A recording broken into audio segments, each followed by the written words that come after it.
Bonjour et bienvenue au Verbomoteur. Ici Simon Lessard en compagnie de nos 3 chroniqueurs du magazine Le Verbe cette semaine. James Langlois, bonjour. Salut. Stéphanie Grimard, bonjour. Bienvenue. Et Benjamin Boivin, je me suis enfargé dans ton nom, Benjamin, bienvenue. Bonjour. Aujourd'hui, pour mettre la table, je vous propose comme question tout à fait profonde. Êtes-vous plutôt sapin naturel ou artificiel? James, je te regarde avec ta barbe de quelques jours. Je me demande, tu dois être plus naturel, toi.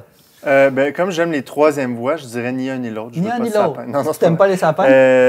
C'est donc, j'ai un côté très pragmatique qui, d'emblée, me ferait pencher vers l'artificiel parce que ça ne fait pas d'épines, parce que c'est facile à remonter, tu n'as pas besoin d'aller l'acheter, mais définitivement, je préfère les naturels. OK. Et toi, Stéphanie? Moi, je lis la troisième voix. Moi, c'est la couronne de Noël. Je préfère ça. Ouais, moi, j'ai une couronne chez moi. Naturelle ou artificielle, la couronne? Naturelle. OK. Parce que l'odeur. Oui. Ouais, vraiment. Et toi, Benjamin? Moi, je refuse même l'idée que ce soit un débat. Là. Je pense que les sapins artificiels devraient probablement être interdits. C'est une abomination devant l'Éternel. C'est hideux, ça n'a aucun charme. Vraiment, le sapin naturel, c'est le seul chemin qui va. Le seul chemin de salut. Écoute, non, mais je suis sûr qu'il y en a, tu t'en rendrais même pas compte. Non, mais c'est plus écologique, plus économique, ça salit moins, ça se monte plus rapidement, ça se démonte facilement. C'est détestable pour toutes ces raisons. Ouais, mais moi, je suis d'accord avec toi. Ce que j'aime justement du sapin naturel, c'est que c'est justement pas pratique et salissant, puis que ça nous remet un peu de réel dans notre maison qui est devenue si artificielle. Moi, j'aime même particulièrement les sapins laids. L'année dernière, j'ai acheté un sapin trop tard, puis il n'y en avait plus au Connect Marquis. Il a fallu que j'aille acheter un sapin, un sauvageon, chez un gars sur la Rive-Sud. Il était absolument hideux. J'ai jamais été autant complimenté sur mon sapin. Mais c'est une mode, les sapins laids. Oui. Mais c'est plus naturel, parce que souvent, on dit même naturel, c'est des hybrides, là, puis ils sont pas tout à fait si naturels que ça. On peut en parler longtemps. Voilà, le débat est lancé. Écrivez-nous, déchirez votre chemise si vous êtes davantage sapin naturel ou artificiel. Plus sérieusement, durant la prochaine demi-heure, nous discuterons ensemble d'un nouveau projet de loi en santé au Québec. Doit-on obliger les médecins formés au Québec de travailler pour un temps dans le réseau public? Nous entendrons aussi l'édito de James Langlois qui, en ce temps de l'Avent, se demande si Jésus n'est pas plus woke, le plus woke des woke. Mais tout d'abord, on commence cette émission avec l'enjeu de l'itinérance qui refait brutalement surface au Québec à l'approche de l'hiver.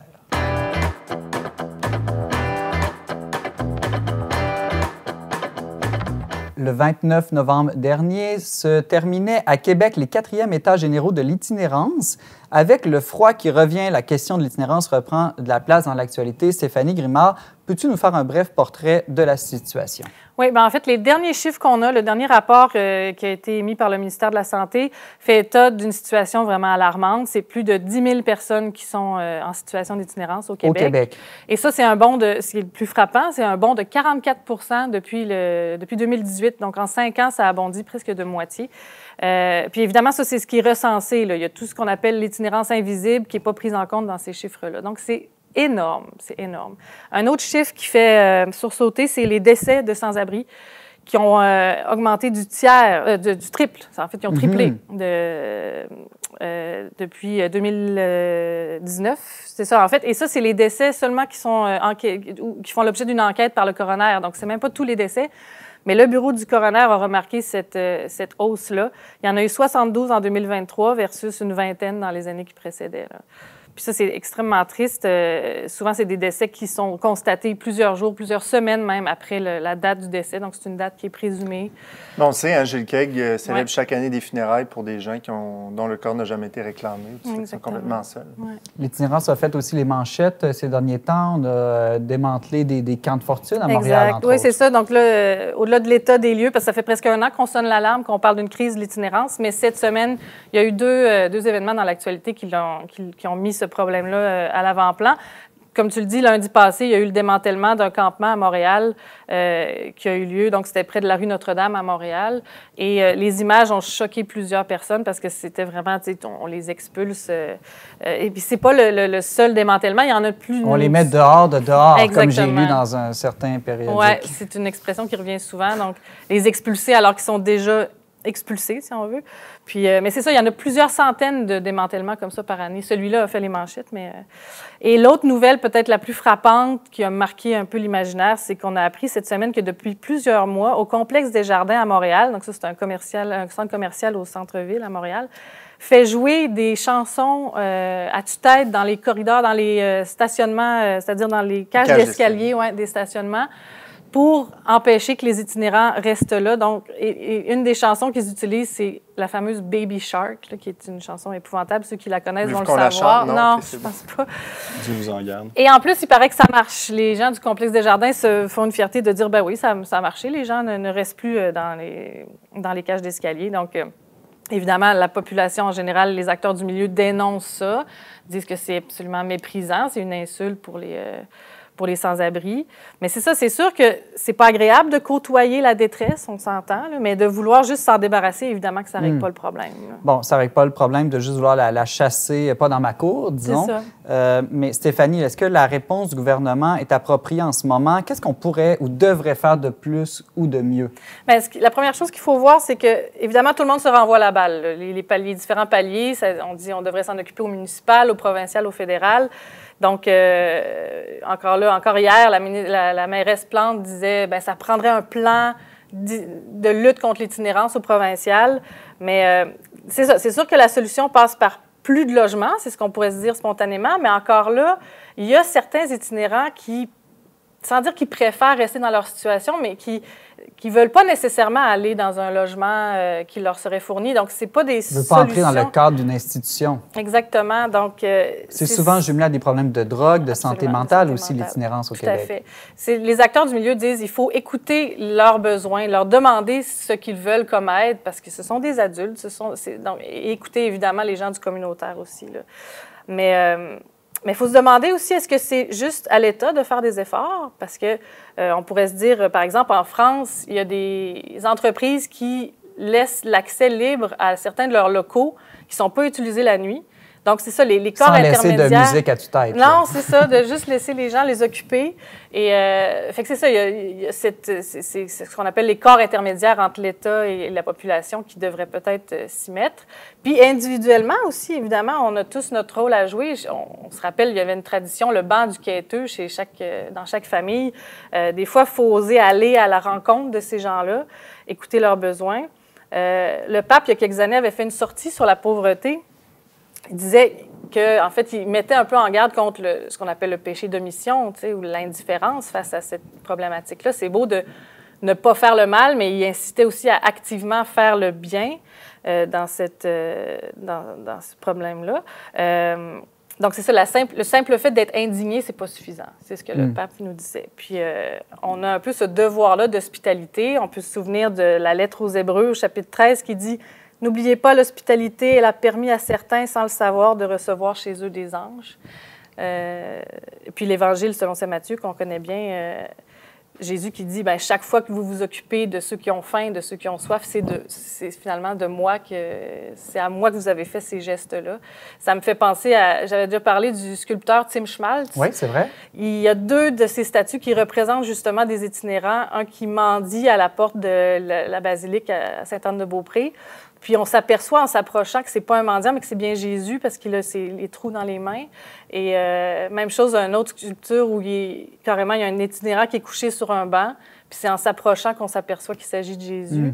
Et cette sculpture-là avait fait jaser énormément parce que les gens appelaient la police pour dire hey, « Il y a un itinérant qui dort depuis des semaines sur le banc. » Donc, cette figure-là de l'itinérant, on peut même la retrouver en Jésus. Oui, Jésus dit aussi, des pauvres, vous en aurez toujours. Fait que, est-ce qu'on peut vraiment éradiquer la pauvreté, entrer dans une dynamique d'éradication totale de la pauvreté ou de l'itinérance? Je me demande si c'est le bon esprit. Mais on peut toujours, nous, s'exposer ou entrer en relation avec les gens plus démunis. Puis là, l'avantage, c'est que plutôt qu'être une institution ou l'État anonyme, entre guillemets, qui s'en occupe, c'est que ça va nous transformer, nous aussi, quand on s'implique, soit dans un organisme communautaire ou plus personnellement. Directement auprès d'eux, oui.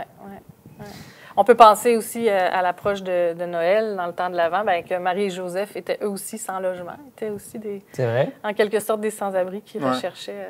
sans problème de drogue et de santé mentale, par contre. Ils n'ont pas eu de place, exactement. Ils n'ont pas eu de place.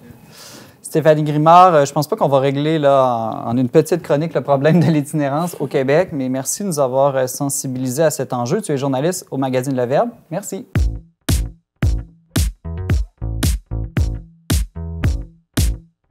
En réponse au député de Québec solidaire, Haroun Boisy, qui dénonçait un climat raciste qui règne, selon lui, à l'Assemblée nationale, le chef du Parti québécois, Paul Saint-Pierre Plamondon, lui a rétorqué d'être à la traîne de l'idéologie woke.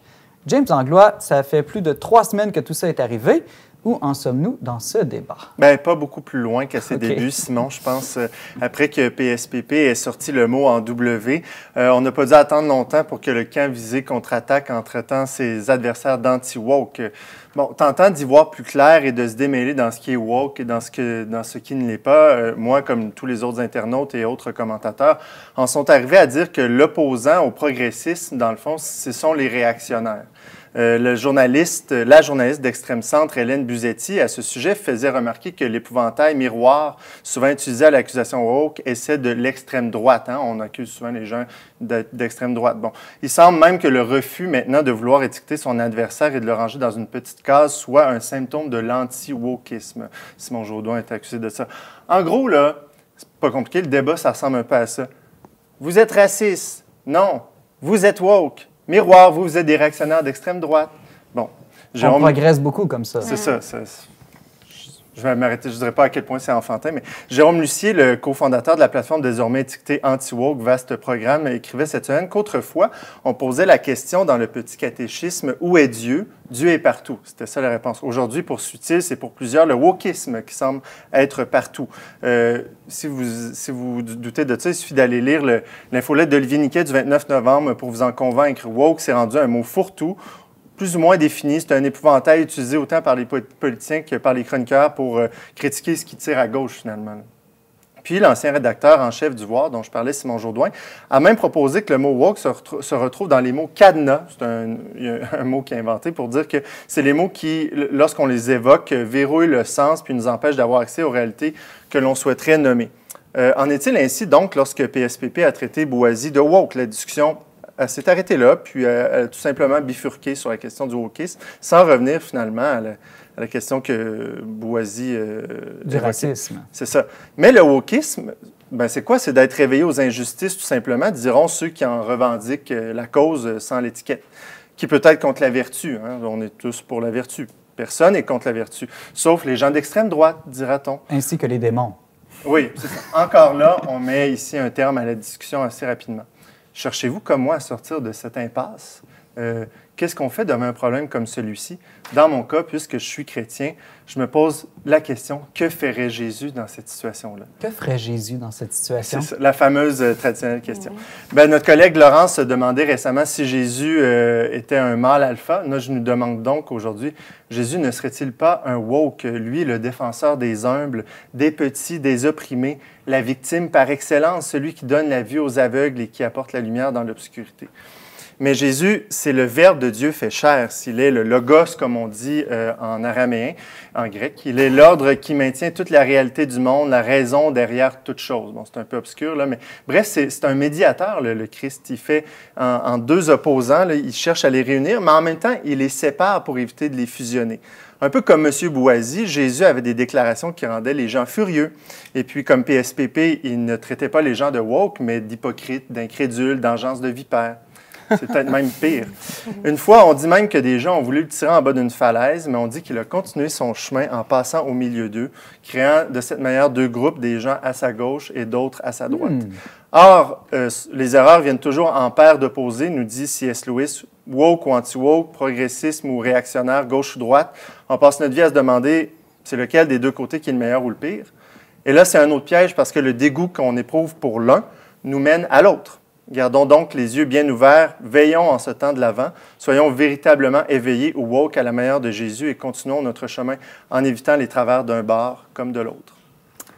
James Langlois, journaliste au magazine Le Verbe, merci beaucoup pour ton édito. Merci.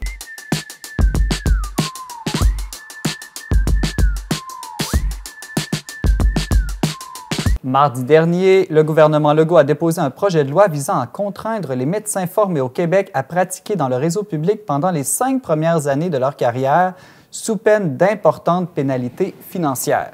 Notre question de discussion cette semaine, choisie par Benjamin Boivin, doit-on obliger les médecins formés au Québec de travailler dans le réseau public? Benjamin, est-ce qu'on peut vraiment être contre ça? Non, on ne peut pas. OK. Non, moi, je suis vraiment favorable à cette mesure-là, mais je dois dire que je suis aussi favorable que surpris. Ça m'étonne beaucoup de voir le gouvernement adopter une politique comme celle-là, qui, à sa face même, peut-être, on pourrait la qualifier d'illibérale. Hein? On oblige des gens à se mettre au service de l'État pendant plusieurs années. Ça a presque une résonance de service militaire obligatoire, là, finalement. Nos sociétés très libérales, très individualistes sont peu habituées à ça. Et finalement, la logique derrière ça, c'est que un médecin, un jeune médecin, c'est quelqu'un à qui on donne beaucoup.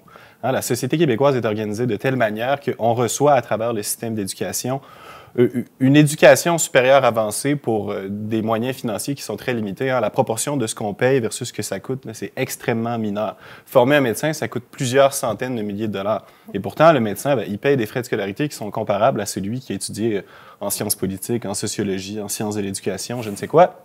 Et ça ne coûte pas $1 million pour un sociologue. Ce qui est évidemment beaucoup moins cher. Et donc, le médecin, c'est une personne à qui on a donné beaucoup. Évidemment, c'est aussi une personne qui a fait énormément d'efforts pour en arriver là. On sait tous que les médecins, pour rentrer à l'université en médecine, il faut faire beaucoup d'efforts. Mais une fois qu'on y est entré, on passe plusieurs années dans un système d'éducation à être formé, à recevoir le meilleur de ce que la société québécoise a à offrir. Hein. C'est malgré tout ce dans quoi on met le plus d'énergie, le système de santé au Québec. Et puis pourtant, jusqu'à ce jour, on ne leur demande pas grand-chose, finalement. Lorsqu'ils sortent du système de santé, du système d'éducation, lorsqu'ils ont terminé leur formation, tout un chacun peut faire à peu près ce qu'il veut. Ce que l'État demande, finalement, en contrepartie pour tout ce qu'on donne à ces gens-là, et non seulement en termes de moyens financiers d'éducation, mais aussi en prestige, en standing, en situation sociale, c'est de contribuer à l'effort global du système de santé pendant seulement quelques années au début de leur carrière, ce qui est, à mon avis, tout à fait justifié. Tout à fait justifié. Est-ce que, Stéphanie, ça abonde dans le même sens? Oui, mais je me demande des fois s'il n'y a pas... c'est une mesure très importante. En fait, ça m'a frappé de voir qu'il y avait seulement 775 médecins qui pratiquaient au privé sur 22 500. Est-ce que ça va faire une vraie différence dans la pénurie ou la difficulté, en tout cas, d'avoir accès à un médecin? C'est ça. Puis le système public est, si on veut, brisé un peu, là, on peut le dire comme ça. Puis il y a certains médecins qui disent, c'est pour ça que les gens vont au privé, donc réparons le système. C'est peut-être plus préventif. On voit que c'est un phénomène en croissance, que les jeunes médecins se dirigent vers le privé et on veut éviter que ce phénomène-là s'amplifie avec les futurs médecins. Oui, mais c'est un phénomène qui est en croissance importante. Ouais. C'est vrai que c'est des nombres qui, dans l'absolu, sont petits en ce moment, comparativement, quoique le Québec pourrait vraiment jouir d'un apport de plusieurs centaines de médecins qui ne sont pas au service actuellement. Mais c'est un phénomène qui est en croissance, puis avec la privatisation accrue de certaines parties du système de santé, je pense que c'est une mesure qui est prudente et qui pourrait nous régler maintenant des problèmes qui viendraient plus tard. Bon, on parle du système de santé qui est brisé. C'est sûr qu'il y a des causes sur les bénéficiaires du système de santé, mais par conséquent aussi sur les médecins qui, par exemple, doivent prendre beaucoup de patients pour compenser au manque de médecins dans le public. Donc ça, c'est un fait, mais il y a aussi le fait qu'avant même d'être sur le marché du travail, on en connaît un jeune médecin qui voulait travailler ici à Québec dans le public. Or, on lui a dit, il n'y a pas de poste pour toi, donc il faudrait que tu ailles travailler à Chibougamau, mais c'est tout à fait compréhensible que la personne dit, moi, mon réseau est ici, je veux travailler dans la ville où je suis, où je demeure, etc. Donc, il a fait le choix d'aller au privé. Mais c'est pas parce qu'il ne voulait pas travailler au public. C'est souvent des événements comme ça, des contraintes qui font que... Mais il y a des précédents, James, dans d'autres domaines. Mon frère travaille pour la garde côtière. Il est allé à l'université de la garde côtière et il devait s'engager à travailler environ 5 ans aussi pour le réseau public. Et il ne pouvait pas choisir exactement où il allait travailler. Il pouvait postuler pour une zone géographique au Canada en espérant rester, disons, dans l'est du pays. Ce ne serait pas complètement nouveau qu'on demande aux médecins de faire quelque chose de similaire.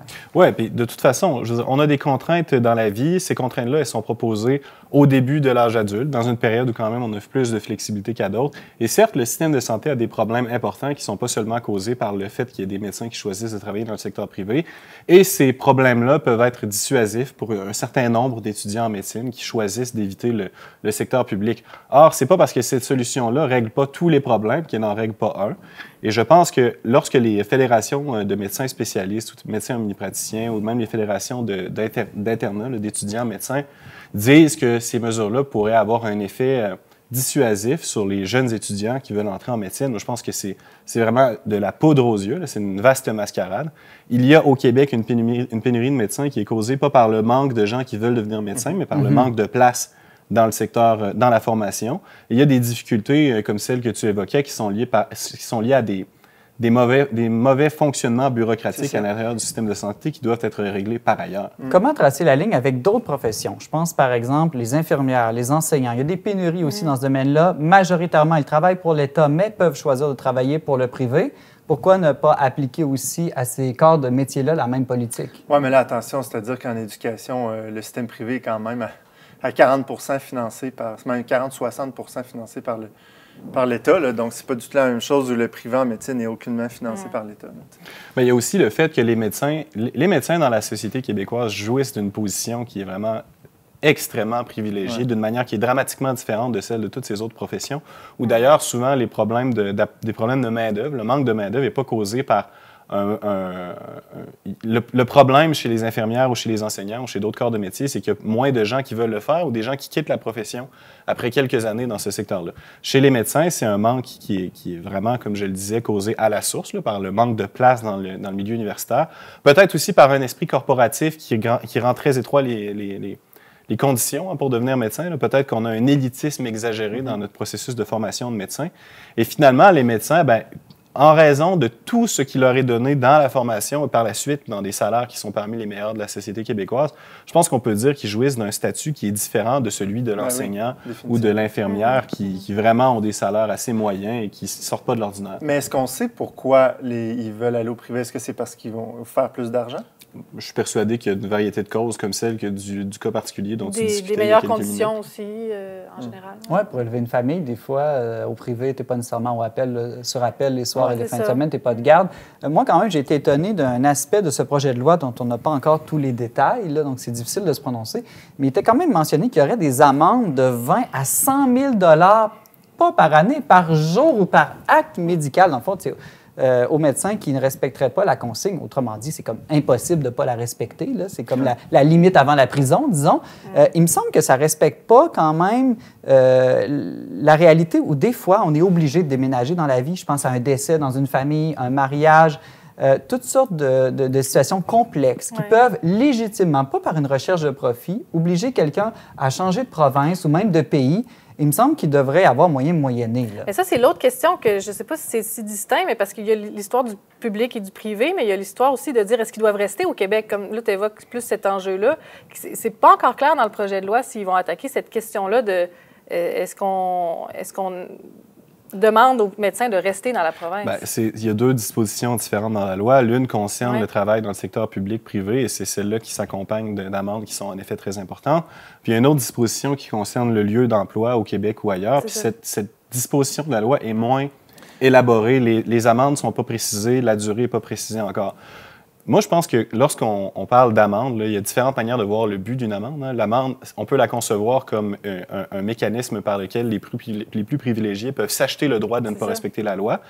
Et ça fonctionne pas. À 100 000 par jour, personne ne peut s'acheter ça. Là. Exactement. Et donc, le but de l'amende, finalement, c'est de dissuader le comportement qu'on veut réprimer. Et avec une amende à 100 000 ou 20 000 par jour ou par acte, bien évidemment, il y a très peu de gens qui vont choisir de payer l'amende. Donc, l'objectif de la loi va être accompli par une sanction qui est suffisamment dissuasive. Peut-être que le problème vient du fait qu'il n'y a aucune exception qui sont prévues actuellement. J'imagine qu'on peut en concevoir et j'ai de la difficulté à imaginer que le processus parlementaire ne va pas mener à certaines exceptions qui soient reconnues éventuellement.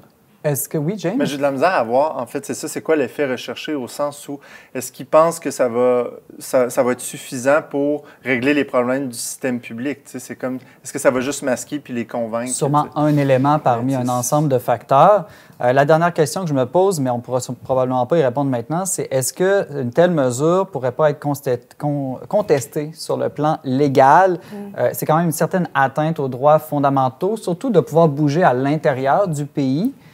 Quoique, je me rappelle aussi que le Collège des médecins est très sévère pour ne pas reconnaître les diplômes des gens qui ont étudié à l'extérieur.